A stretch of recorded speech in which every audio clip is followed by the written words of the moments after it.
Welcome to the Mothers of Misfits podcast. Join me for conversations about how to advocate for our kids in a one-size-fits-all world. Be sure to subscribe so you never miss an episode. Welcome back, everyone, to another episode of Mothers of Misfits. I'm excited to introduce you to Bethany Gettis today. She's an internationally known certified holistic nutritional consultant, and she's a real food advocate. Bethany is focused on guiding busy, health-conscious moms to their own optimum health lifestyle through nutrition. She created her business, Nutritious and Delicious, love that, because she believes a healthy family starts with a healthy parent. Amen to that. I know that firsthand. So I'm really glad that you're here to come on today and talk with us. Actually, we're going to focus on common food allergies and how to deal with them. So thanks for coming on, Bethany. Hi, yeah, thank you so much for having me. I'm super excited about today's topic. Yeah, as am I. And as I said, this is a personal topic for me. I've been through my own health journey, and I actually had my personal nutritionist on the podcast, quite a while ago. But for those of you that might want to catch that episode as well, her name's Jamie Ward. So just give a search for her. But yeah, Bethany, this is I think pretty common, pretty universal. If we don't have food allergies in our household, we probably have a friend or family member or another student at school that does. So we're all going to benefit from this conversation today. But let's start with defining what a food allergy is, because there's, allergies, sensitivities, uh there's a lot of jargon kind of going around, and it can be hard to tell the difference. So can you sort it out for us? Yeah, certainly. So a lot of the times people, they kind of jump on a bandwagon, right? And they're like, oh, well, I can't, eat gluten and I can't eat dairy and I can't eat this and that. So a lot of the times people, if they are sensitive to something, their body may not be able to handle it. If you have a true food allergy, you are actually physically having symptoms to that food. Now, a lot of people, they have issues with not knowing what it is, first of all, because, you combine a lot of foods together and you're eating them and you're not even aware Mhm. that it may have traces of wheat or dairy in them, or even peanuts and things like that. Like those are kind of common food allergens, I would say. But an allergen is something where you're having hives, like Mm. you're itching in a rash. Your gut is extremely sensitive. It can go both directions. It doesn't really matter. And when people are sort of sensitive, it's like you might have some mild bloating. Your body may not be able to break it down fully, but when you have an allergy, your body is actually physically trying to reject what is in there, because what is happening when you have an allergy is it's actually making histamines in your Mm. body, and your body is coming out like almost like it's fighting whatever is going on, and that's why you're having this like symptom of a rash, or your throat might close up. Like that's a pretty severe one, which we find a lot of people, they need to use like an EpiPen Mhm. or something if their throat does start to close or their tongue starts to swell. Basically the body starts to attack itself, thinking like something's happening here, and it's sort of breaking down. So where do these food allergies come from? Are we born with them, but they just manifest themselves at a certain point? Are they acquired? Is it something we're doing in our lifestyle or diet? It's a combination. A lot of people, it's like it goes into the sort of the whole diabetes Mm. route. Like there's type 1 diabetes Mhm. and type 2 diabetes. You can actually eat your way to diabetes Mhm. and you can be born with it. So allergies are sort of similar. If you have somebody in your family that has like a severe allergic reaction to like peanuts or milk and they need an EpiPen, more than likely you're probably going to fall in the same category. It's kind of a bit of a roulette with the kids, like who's going to end up having that um, allergic symptom to it, unfortunately. So it's a good idea to get kids tested if you do have some severe allergies yourself. But typically, it's mainly from our food industry. Like this is Mhm. where it ruffles my feathers being in the nutrition world, Mhm. is that we are overexposed and have been overexposed for so many years. Like we aren't eating from the local farm anymore, where we're getting like our Mhm. milk from the a cow that is, eating proper grass and all that Mhm. kind of stuff. We're eating and drinking from animals that are very stressed out. They're given a lot of hormones to produce, for example, milk, the milk industry. Cows are hooked up to machines pretty much like all day long, and they're being given steroid hormones in order for them to produce, because cows aren't going to produce naturally unless they have a calf. Mhm. So the reason for the hormones is to trick their body, like kind of like birth control, in terms of like their hormones are producing milk. So now we're drinking that milk. The milk isn't going to explain on the packaging, we have hormones. They're just in there, and Mhm. then we're starting to drink them, and we're wondering why, like, we're growing taller every year, like our kids are a lot bigger and things like that, because there's growth hormones in our food and in our milk, and it's throughout a lot of foods. And we're overexposed in a sense of these animals, mainly cows, are overproducing. They're not typically at the weight that they normally would be. They're beefing them up Mhm. basically, with many different things to get more meat out of them, get more milk out of them. And it's not really a natural way of us kind of going through a food chain. The other aspect is wheat. So wheat, can be genetically modified, and because we do have such a big industry, we do need to feed large populations. I understand that, but the farming from, like I said, getting the crops from a local farmer isn't the same way anymore. It's not conducive to making money. So now they're mass producing it, genetically modifying a lot of foods and vegetables, grains especially, because it's in everything, right? So they're overproducing this, they're putting it into our food, we're consuming it, and it's it's in so many things that it's overstimulation on our body. So if you're constantly eating the same things over and Mhm. over again, you can actually develop allergies to them. And I am actually a candidate of that. I grew up on dairy myself. We started in the UK, so we had like an actual milkman, like that was years ago, but they used to bring like the glass, milk jugs to the door, and that we got it from a farm basically. And then as the years went by, you start to buy milk from the grocery store. And I grew up on dairy, like milk and Mhm. everything. It wasn't until I sort of hit my later teenage years, I started coming out with like massive amounts of acne, in the jawline area. That's usually a hormonal issue. So it's Mhm. not my hormones, it's the cow's hormones. That's what I'm getting. And that's why my Mhm. body is rejecting it. And now, if I kind of eat anything with dairy in it, I have hives all over my stomach, like itchy, everything. And it's gotten worse Mhm. basically as I've gotten into adulthood. So that's kind of what you can see sort of as an adult, for milk, especially. We typically lose our enzymes to break down lactose by the age of 5. Mm. So my sons are 6 and 8 years old.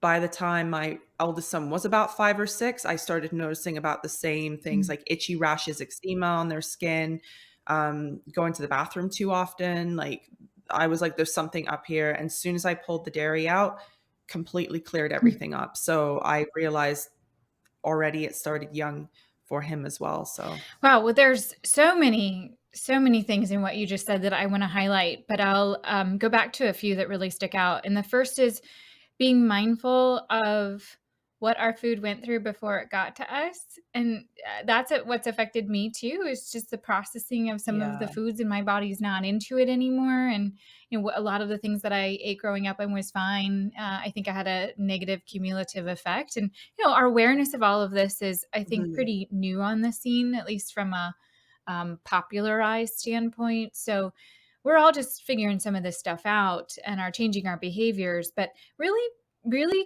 think about, as you laid out, how many human hands or science components have touched this food before it got to me.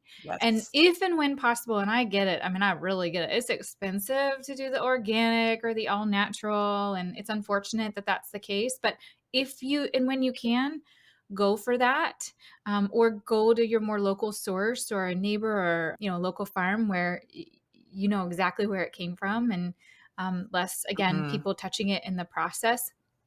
I also like that you talk about how, some of the responses or reactions, if you break out in hives, that's pretty obvious. But sometimes, just acne around the mouth or a Mhm. belly ache, or even for kids, it might show up in hyperactivity or sort of other symptoms that might be easily explained away in other ways. So I Mhm. really encourage everyone listening to take note of those, especially if you see a collection of symptoms that, Right. maybe in and of themselves could be explained away, but they're all happening consistently. That's a good time to think about if food could be at the root of the problem. It's interesting because I think a lot of people, they do explain it away. They think, "Oh, this is because of Mhm. this." And a lot of people come to me because they have chronic issues. So they've been Mm. dealing with this for years on end, or their child has got to a point where it's so severe that they can't, eat certain foods, and they're coming out with these like really bad rashes all the time. And again, the parents are sort of unaware of, like, they're conglomerating all the Mhm. foods into one, Mhm. and they're not really sure of where this is happening. And it's even in products too. So like we're putting it on our skin, Mhm. using it in, different things that we use around the house as well. Like it's it's kind of having to take it out first Mhm. and adding it in slowly, to really help, I think, understand where it's coming from. And like you said, the source. I think if you find a better source, you don't have to go organic with Mhm. everything, but I think finding out, especially like your meat, Mhm. your eggs, or your milks or anything like that, changing it out or going to the source to see if that makes a difference for yourself, like going to an actual farmer if you can, and buying it sort of neat that way. Mhm, and get to be a good label reader. I know I've become a master label reader, and Yeah. again, we sometimes some of us need to be more cautious than that of others, but flip it around. Yeah. Take a look, and I think Yeah. there was a commercial out there not long ago that was, had little kids trying to read the ingredients on their competitors' products, and it was just a alphabet soup, and their products were Yeah. like cream, salt, water or something. And if you can read it, that's great. If you can't read it, that even that is a telltale sign. And like you said, maybe it is or isn't organic, but just even go for, do I recognize these things? Is it a long list? Is it a short list? Because the more things we introduce, the more potential we have for problems. Okay, so now I want to pick your brain about our approach to exposing babies basically or infants to food because that has changed. So when Mhm. I was a kid or even quite a bit past me, especially with peanut butter, right? It was like, don't give your kids peanut butter, eggs, like anything before their first birthday. And then when I had Right. kids, that did a 180 and they were like, give them these foods very early on. So why did that change? And what is the best practice right now? That is a tough one because it changes based on sort of government Mm, regulations, and dietitians follow a lot of kind of the regulations and things like that. More for what I do, it's a holistic approach. It's more like look at the person, look at mm, the individual and the family and what's going on. Because again, if you kind of say like again across the land, like everybody's got to do this, not everyone's going to fit into that mhm, category, right? So if you do have somebody in your family that does have like severe anaphylactic peanut allergies or anything, like I would strongly advise you not to do that, like to test it on your child, and give it a little bit of time. But if your family has grown up with peanut butter and all that, like I know with my boys, I don't have any severe allergic reactions like that. And so they were having it probably when they were 1 or 2. And I know obviously in the school systems, like they're very against it because mhm, they do have children now, unfortunately, bringing EpiPens to school, and it's quite severe, even if they're just like sitting beside them. mhm, So obviously, out of like respect, we have to make sure that we keep the other kids healthy, but in general, yeah, I grew up with, you could have anything that you mhm, wanted, and it was kind of just put on your plate, and if something happened, something happened. But I think people are more aware now mhm, of kind of like it can have really bad effects. So obviously, like I look at it more sort of on a family and an mm, individual mhm, basis. Like children, it's hard because they're like a new palate, right? Like mhm, you don't know if they have anything yet, but if you have people, like I said, in the family that already have these severe like allergies, and they've got tons of intolerances, I mhm, would be more cautious about that family mhm. versus other families that have kind of had this for years and it's not been a problem. So, if we're parents who suspect there might be a food allergy in our kids, what's our next step? Actually, what I like to do with my clients is I have a hair testing Mm. Mhm. check that we do. So basically, they buy a kit. I've done the hair testing myself as well, and they basically analyze it. I get the report, and I can see what nutrition deficiencies they have, what in food intolerances they have, and any heavy metals that they have in their system, even from childhood. So it's a great report because I can actually look at it, explain it to my client, and then we can kind of build on that. Like, okay, we see that these are the ones that you're having intolerances to. And we do that with children too, basically 6 years old and up. What about the tests that Yeah. we would go to the doctor to get, where they prick your arm or your back and make that grid pattern and wait for something to happen? When would we want to pursue doing that? That would be something I would say in more terms of like if you think that you're a celiac or you have like more severe allergic reactions, people usually go to that, I think, because they typically have like a really bad food allergy within the family, or they've been really struggling with like eating absolutely anything and Mm. they've tried sort of moving foods away and eating very basic and they're still struggling. A lot of people go for food allergy testing. And that's pretty much what it is that's like a true food allergy testing Okay. system, and that way people can kind of just avoid those foods, and that's basically what you're going to get from the doctor is, well, just avoid those foods, and then you're not really gonna get, like, a plan of action, unfortunately, going Mhm. that direction. And I will say, again, not from a professional side, but just from personal experience, that those doctors are looking for that, like, severe physical Mhm. reaction, more immediate. Yeah. But they might conclude, yeah, you don't have that, but you might still feel like you feel better without having that food in your life. So, just Yeah. experimenting, it's not so black and white in that way. Or again, a food might still bother you or make you feel bloated or less healthy, even though you might not have to carry an EpiPen around for it. So just, keeping that in Yeah. mind, being your own best advocate, same for your kids. Because we've gone through that experience. I will also say something that was so interesting in our personal experience. Mason, after having applesauce and apples and all things apple related for years and years, just this past year, he started developing a rash around his mouth when he ate apples. And it Right. was immediate and it was a raised, like blotchiness anywhere where the Right. apple touched, and it alarmed us. I have pictures. He wasn't uncomfortable down his throat anywhere else but around his mouth. Yeah. So we took him to the allergist and we thought, apple allergy, like, is there such a thing? And does it just come after you've had apples forever and ever? And we had all these questions, and we found out that it wasn't the apple. He was actually allergic to a type of pollen or trees that got on the apple as it was growing. So that really was eye-opening for me because I was attributing it to the fruit itself, because it also happened to happen to him with watermelon, interestingly enough, the same exact reaction. But it had something to do with the type of fruit and the environment in which it grew, and that's what was bothering him. But for those of you that might have had something similar, it might not just be the obvious answer, in other words. Yeah.